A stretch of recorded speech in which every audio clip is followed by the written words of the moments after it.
Hello, welcome everyone. Thank you so much for joining us today. I know a number of people are still jumping on the call, but in the interest of time, we're going to go ahead and get started right away. My name is Dominique Loipe. Many of you have likely received emails from me. I work on the business development and community marketing teams at 2Dialogue. We are just very pleased and very excited to be co-hosting today's session with our wonderful agency partners at Stratmark. And for those of you who don't know Stratmark, they are a 34-year-old direct response agency, and they cater to all different size nonprofit organizations on a global level. And since they opened their doors back in 1978, they've helped clients raise almost $2 billion in donations. So we are just thrilled for them to be joining us today to share their expertise regarding optimizing your social media efforts. On a scheduling note, this is actually the first of many sessions 2Dialogue will be co-hosting, not only with Stratmark, but with all of our agency and technology partners and other thought leaders in the nonprofit space. And our goal really is to deliver valuable information directly to you, and hopefully you'll hear some things that will help you grow your missions and become that much more successful in the communities that you serve. So thank you again for joining us, and with that I will turn it right over to my colleagues Amanda Wasson, Senior Vice President of Digital Strategy at Stratmark, and Stacy Bond, Director of Business Development, also at Stratmark. Ladies. Thank you, Dominique. This is Stacy. Thank you all for joining us today. We're very excited about today's webinar. This is the first of many bite-sized webinars we are putting together to bring to you. The objective of the series is to bring you information about topics that are top of mind for many of you and keep them short and simple since schedules today are so jam-packed. Following today's session, we will open for Q&A, so please feel free to submit questions throughout the discussion. And thank you again for joining us. I will now hand it over to Amanda. Great. Thanks, Stacy, so much. We're so glad you could join us. As they mentioned, we've got 30 minutes today, so what we wanted to do was really talk about the basics of social media, how you can turn fans and followers into donors. I know that many of us, as social media joined the channels that were offered to us, thought about it only as a communication tool and as a way of, engaging in a different way. And now we're learning how to effectively turn that engagement into fans and followers of our organization. So today we're going to start by focusing on the very basics of what you need to do. It never starts with just a simple ask or a request to receive a donation, but rather there are three things that we're going to talk about today. One is integration, where social media sits at the table in terms of organizational structure. Social value, understanding the fact that you actually have to give value to people before you're actually going to get it back from them. And then also mobile, knowing how closely social is tied to mobile. No longer can we talk about social in a vacuum without talking about the impact that we have with mobile. And then finally, we're going to talk about a couple of different ideas and ways that you can tactically get started to make the transition from just an engaged constituent to an actual donor to your organization. So first of all, I wanted to look at the social growth chart.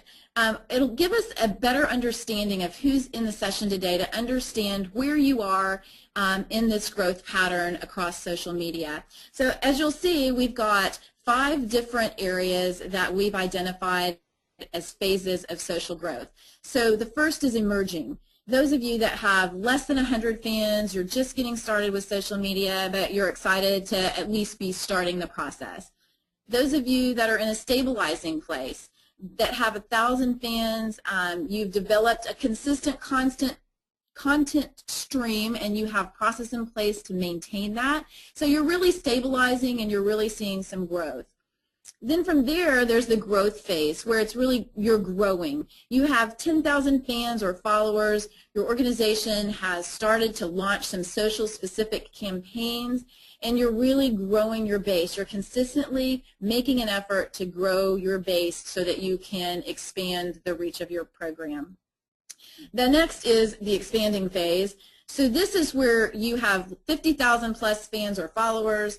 you have cross-functional campaigns, and you're more tuned into all of the network, your digital network. So how does your social media tie into your website, tie into your email, really expanding your overall presence.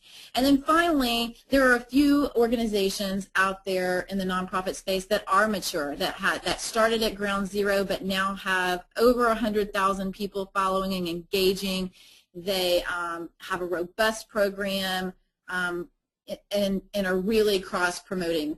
So I think it would be great if we could take a minute and put a poll up and really have you self-identify which phase your organization is in. That'll give us a bit of an understanding of where we all are today and how you compare to the peers that are attending the session today as well. Wow, this is great. So you all see the poll now on your screens, and we're getting your responses coming in. We'll leave it open for another 15 seconds or so. It looks like the majority of you are in the stabilizing category.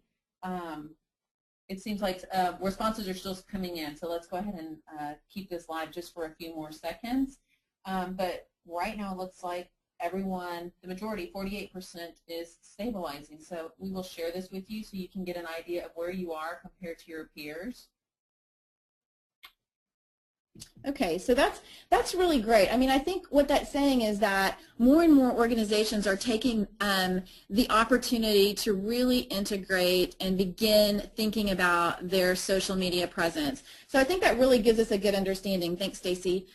We're going to move on and talk about the first and most important, one of the most important. We've got 3 important things today. So integration. I think many of us, when social media programs started, hired an intern, had them think about it, pull some interesting quotes, put that out there, maybe some different unique things, but never in an integrated way.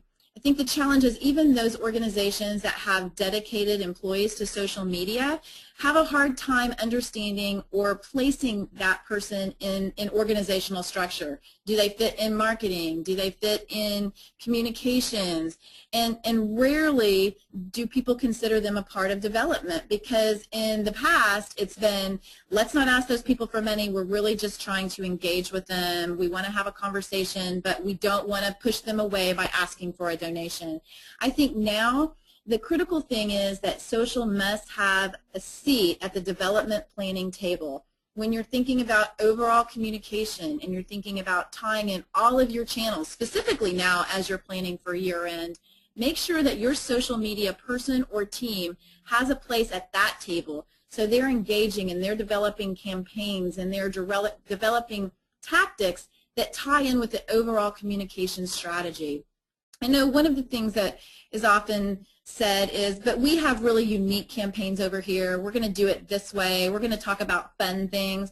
And I say, absolutely, have fun, random, different kinds of campaigns, but don't leave the rest of your constituents out. Make sure that you're promoting it through email, that you link to it from your website, that you really have thoughtful planning for social, just like you do all of your other channels.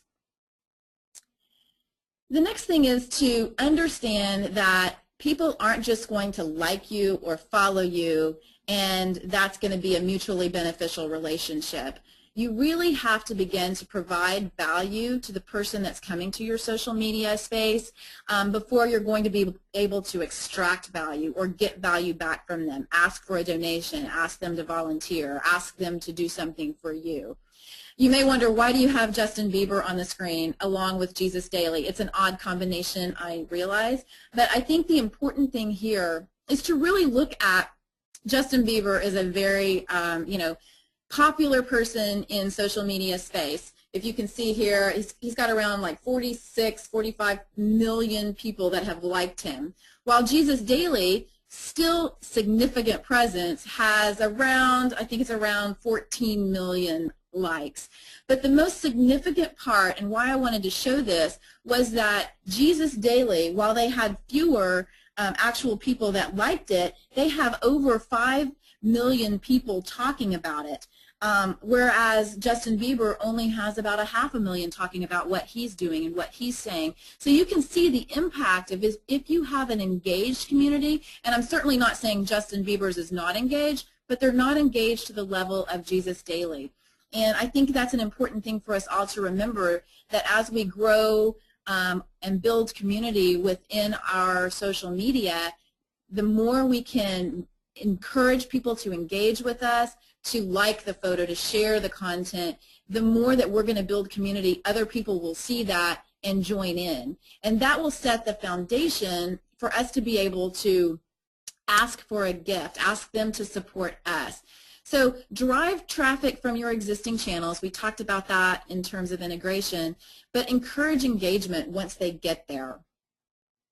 I mean, this is looking at how valuable social content is, how much social content is out there. You know, over 48 hours of YouTube videos streaming all the time. Their choices are unbelievable. 20 million emails sent out every minute of the day. How is your content going to be relevant, informative, something that people would even like to engage with? You have to begin to think about that and understand the chatter that's around, the clutter that's in the space, and really identify how you can be unique, how you can be memorable, how you can actually stand out. This is an interesting photo, another interesting one that we have in here, which this is the guy who he worked on the Mars Mission Control operation that happened a while back this year. He initially he worked in Mission Control. He had 200 followers on Twitter, posted this picture during the time. Now, there was a lot of media during that time around the mission and what was happening. But what makes this really important is he posted this image on his Twitter feed, and he jumped from 200 to tens of thousands of followers, people talking about it. Anything from his heritage to and how proud they were to be associated with him, to, wow, look at the science geek who's done his hair in this really cool way. I mean, the bottom line is people started talking about him, and he's now known as the NASA Mohawk guy. So that's pretty incredible, and that's an idea in terms of we all won't get Mohawks and jump out there and do that, but at least it gives you an idea of maybe some things that have been out there in public. The other thing is to consider social objects. This is an example of the presidential campaign right now, and this is from both sides, Obama and Romney. You know, what are they doing? As you can see, both of them are using what we call social objects, things that with engagement in mind. So that could be photos with quotations, infographics that you encourage people to share, something that's simple that people don't have to spend a lot of time digesting. Know that people that are coming to your social media and that are engaged with you, they have a connection, and the more that you can share content that they're going to resonate with, that they want to share and pass along, the better you're going to be. But definitely consider bite-sized information in unique formats. People love pictures, people love video, and if it's good, they'll share it. And I would encourage you to, as you look at your social media statistics, find out, is your content shareable? Are people sharing it? Are they not just liking it? You know, what's happening out there? And then once you've identified that, make some changes. If people aren't sharing it, if people aren't engaged with it, make changes and make sure that they are, because that's going to help you grow your overall foundation. You know, another thing as it relates to fundraising content, the question always is, well, how much should I make an offer? You know, how many times should I make an offer? As a rule of thumb, you're going to talk about 10% of your messages should be fundraising, no more than 20%. Think about it in terms of identifying, if you're sending out 10 messages, make sure that one of them is fundraising, perhaps 2. Start out there, test it. If you don't ask, if you don't put the information out there, you're not going to get any response. So consider starting around 10% of your messaging as just a guideline. The other thing is, we know that driving people from your social network off network to a customized landing page that's been designed to convert to either acquire an email address or to acquire a donation is going to be the most effective. Your conversions really skyrocket when you go to a custom page for testing. This is an example. We oftentimes take cues from the commercial world and what they're doing in social media, and I just wanted to put this example in of Southwest Airlines, that people and organizations have made the switch from simply using social media as a information source to actually giving people the tools to take action. This is an interesting photo, so another interesting hairstyle that I've put in here today. Didn't even think about that, but leading to an actual landing page that gives them specific options for engagement. This is connecting patients with their best options. So really taking them off social networking and tying them into a page where they can get more involved and engaged.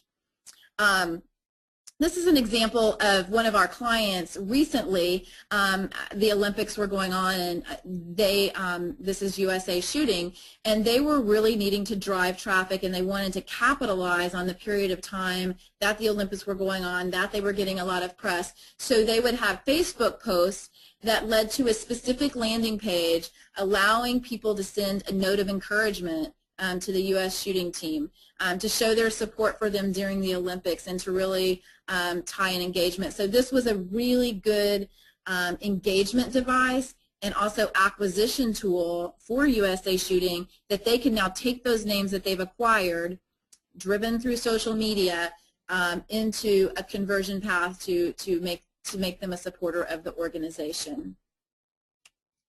Next is mobile. No longer can we talk about social without talking about mobile. This is an interesting statistic for all of you people that drink coffee, and I know that's a large majority. 40% in a recent survey said that they would give up coffee in order to keep their smartphone. Now, I know I'm going to keep my smartphone no matter what. You think about the things that you would give up. It's incredible, the things that they were talking about. But 40% say they would keep their phone. We've got to consider that, and we've got to make not only our social mobile, but everything else that's coming behind that. We know that it's predicted in December of this year that more people will be reading their email from a mobile device than a desktop device. We also know that in 2014, more people are just predicted to be browsing the internet through mobile instead of the desktop. So not only in social, but specifically social, we really need to consider, if we're driving people off network, are we mobile in our response? This is an example of Charity Water that I thought was really great. They started with a post talking about a trip to Rwanda, what their programs were doing there in September, and really drove to that's on their far left.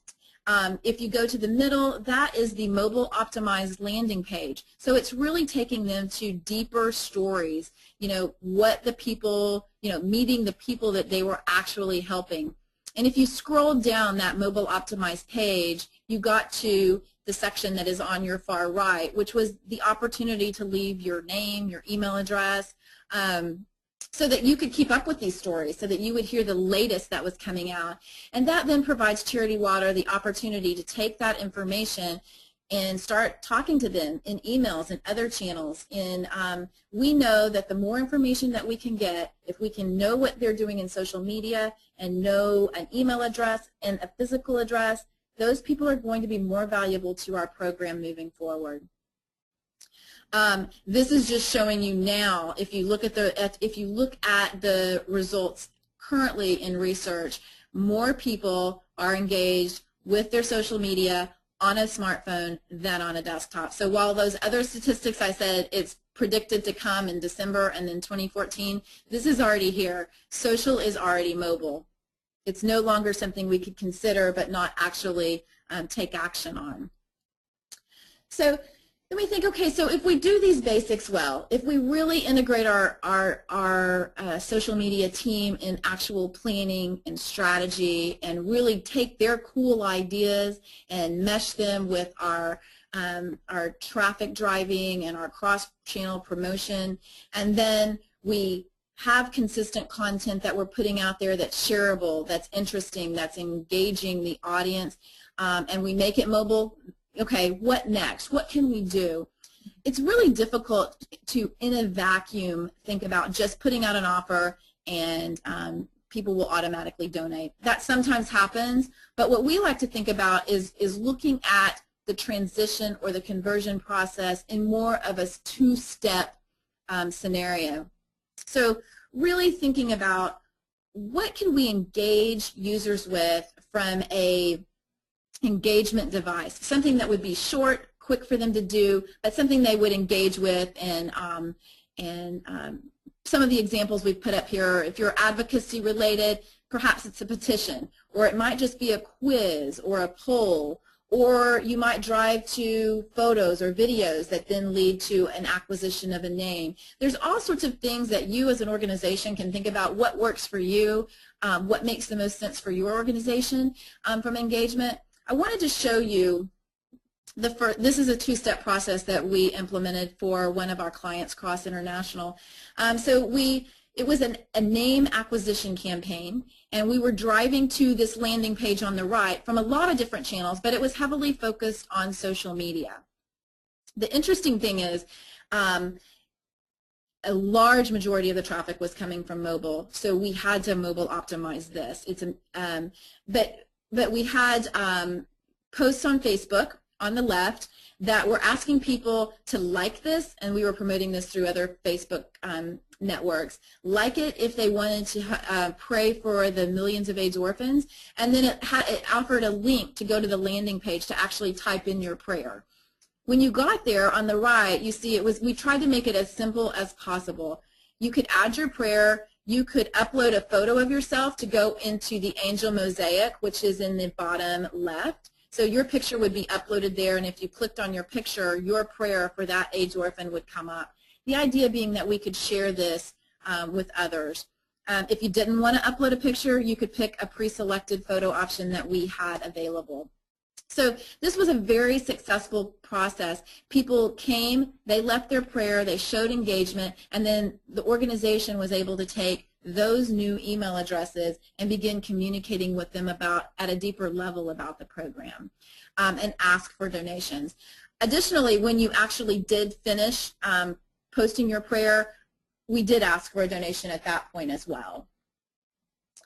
The other thing is really to determine your voice, who you're going to be. No longer is it a one-way conversation where we send out a direct mail letter or we send out an email and it's one way. This is a two-way conversation, and you as an organization will just need to decide what your voice is going to be. This is an example of Hypebeast. Their audience responds best to just images and links. They have not a lot of back and forth communication. They show big images, people like it, they pass it along, and that's what they want. It's not a lot of two-way conversation. This shows you Compassion International, and this is a sampling of what they've done on Facebook and Twitter. You can see that it's Blog Month, and they've tied that in across the channels, and they consistently engage with compelling content that's consistent across their channels, and they do a great job of engaging with the people that are on their social media. So there's really not a right or wrong answer. It's definitely more transparent. You have to determine as an organization if you are comfortable with open, non-censored communication, or if you want a more controlled, I'm going to post some stuff, I hope it's really engaging and I want people to pass it along. I love their comments, but I can't commit to responding to every single post that's out there. The key is to make sure that if you do post, if you do want to have a two-way conversation and you're going to engage in the dialogue, that you commit to doing that before you jump in and that voice is what's heard, because people will grow to expect that. So I think make sure that you develop a consistent voice. You know if you're going to, for instance, if a donor makes a gift, are you going to go then to their Facebook page and thank them for that so that their then network of followers can see that? There's a lot of different decision points that you can make as it relates to voice, but just decide as an organization what you're going to do and make sure that you're consistent. So in recap of what we learned today, we're talked about integration and really making sure that you're at the table. That's the starting point. That you're really giving value through valuable content, through engaging information, and that you're making it mobile. And hopefully understanding the two-step process and beginning to think through as your individual organization, how can you engage people, get an email address, post offers at least 10% of your time, and really pay attention to the amount of traffic that you're driving to your website. You know, I would say, you know, make it a goal of first 5%, then 6%, then up to 10%. Drive traffic and have an understanding of how you're cross-promoting your social media with your website, your conversion process to get a donation, and really test to optimize everything. So I know that was really quick that we walked through today. We'll definitely be sending this information out to you, but I definitely want to pass it along to Stacy because I know that we've had a lot of questions come in. We do. We have questions coming in. Just want to address, I know some of you during the beginning of the webinar had some issues with sound. I think that's probably due to the number of people logging in. So one request was that if you could see the first couple slides in the presentation.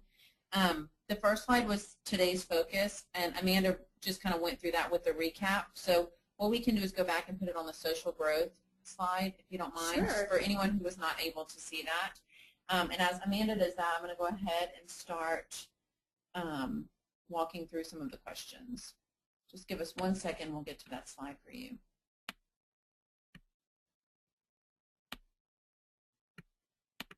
There we have it.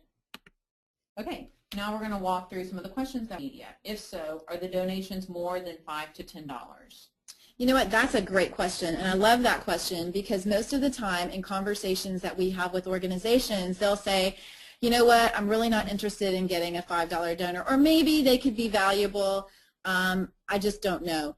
The interesting thing is, yes, we've seen donations come in from organizations, and the average gift is around like $28, $25, significantly more than the $5 to $10 that people traditionally think about in terms of micro social campaigns. So we definitely see average gifts, and that $28, if you think about it in terms of acquisition, is obviously much more significant sometimes than what you're doing in direct mail or in other channels. Typically email has a higher, but when you're talking about acquisition, $28 is a great place to start, and they're definitely out there, and we're definitely seeing that. Thank you. Social media is driven by another department in my organization. How do I get them to warm up to development? That's another great question, and one that we talk about all the time. I think there are some basic facts across social media that generally run from channel to channel, and that I would say invite them to the conversation first and foremost. What I would suggest is pulling together statistics that you can find from other organizations and other people that are engaged in this on a daily basis, and get the statistics that show the traffic that you should be driving back to your site, the opportunities that other people are capitalizing on in terms of getting donors and using it as an acquisition tool. It is a development. It's much like mobile. Mobile can be seen as, hey, we've got this text-to-give program out here, but it also has a major place in the development process as well, because you have to mobile optimize your forms, and the same is true for social. So I would say invite those people to the table, to your development conversations, show them the statistics that are out there and some great things that are happening in the space, and tell them you know, you don't want to be left behind. You need to have at least 10% of your conversation providing the opportunity to people to make a donation. They clearly don't have to, but if we're not giving people the opportunity to make the call or to make the donation, then they're not going to. So invite them to the table first and foremost. Okay, here we go. We have some more questions coming in. Should I start mobile optimization on new campaigns or my site donation page? Well, I think that's a, you know, chicken or egg, right? I would say make sure that, because we're talking about social today, if you have social campaigns and you're leading directly to a donation form, make sure that you're optimizing that. There's nothing worse than leading directly to a donation form and pinching and scrolling and, you know, trying to do what you're trying to do. But if you're, my guess is that if you use one of the two-step processes that we talked about today, I would go ahead and mobile optimize that campaign along with the donation form. Whatever you're leading to, make sure that you optimize that. Additionally, as a broader picture, I would definitely go into your site and make sure that your donation forms are mobile optimized, specifically as we gear up to year end. Okay, perfect. We have 2 more questions. We're going to answer these last 2 questions just to be mindful of time. Okay, so here's one. What are your recommendations on fundraising through a social media campaign? Okay. And the other one is, what about organizations who don't have the money to optimize their site for mobile? Any suggestions on how to gather more information without spending a ton of money? Okay, let me go to the first question first, which was, what are your recommendations on fundraising through a social media campaign?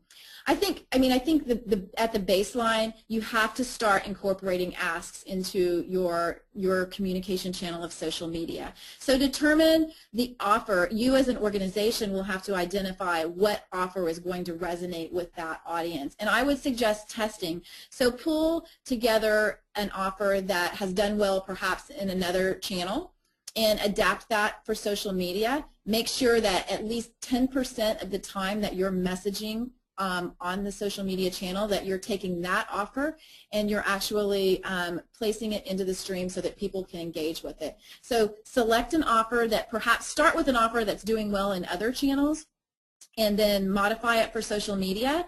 Make sure that you adjust your asks and offers to, make sure that you're trying to target around like a $28, $30 average gift, and start by actually putting that on the offer out there and trying to drive engagement. That's where I would start first and foremost.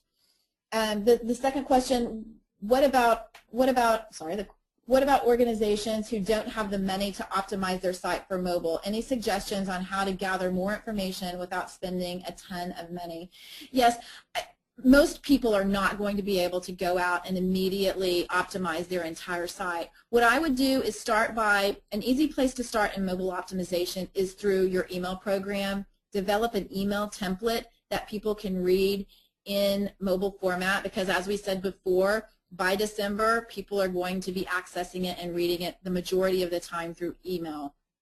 Additionally, make sure that the donation form that you're leading to from your email is mobile optimized. Start there, and also start on your site. Look at the highly traffic, the pages with the most traffic, and try and optimize the forms that are associated with that, and perhaps maybe the top 10. Start slow, and then just gradually work that into your plan. Okay, we had one more question come in, and I don't want to miss this one. I think it's probably a good question. So Facebook ads and their ability for nonprofit organizations to generate fans and their ability to drive donations. What are your recommendations?